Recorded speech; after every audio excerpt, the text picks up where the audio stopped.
and how you feeling about this year's budget? Great, I do. I think we've done a very good job. We have. There's some, when the governor put out his first budget, there were some concerns that some of us had on some of the cuts to providers and some cuts to the people that need government help the most in transportation. We put those back in. I do think that we've been long overdue of building a state museum. It's a shame that we have our museum in the basement of a building. I mean, thank goodness our founding fathers in Washington D.C. saw fit to do the Smithsonian. I think that's important. And I think finally, when we had a little one-time money, that was the thing to do there too. So I think it's a great budget.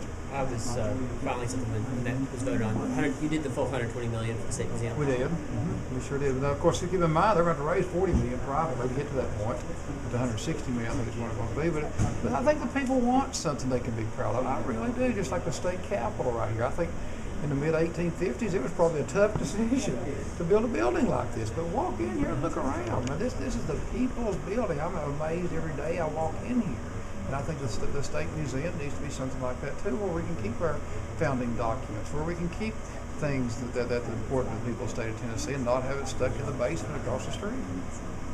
And also, there was a provision regarding banning school districts and local governments from using state money to sue the state. What's your thought on that? Well, I think that the most any taxpayer would agree we shouldn't be using taxpayer money to sue taxpayers, so that they can still use their local money. They could still use other funds that they could raise some other way, whatever that might be. But I do believe with the philosophical part. But I will admit that Senator Yarbrough and Senator Harris made some excellent points. That maybe the richer school districts can't afford this now, and some of the more rural districts can't. So that may be something we end up addressing in the future. I don't know.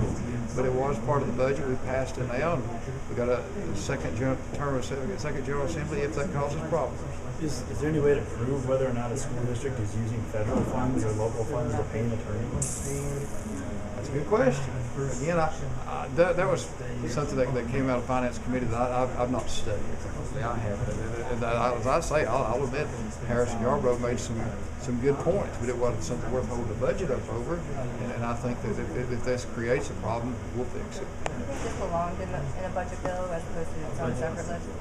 That's arguable too, but it is now, and so it was.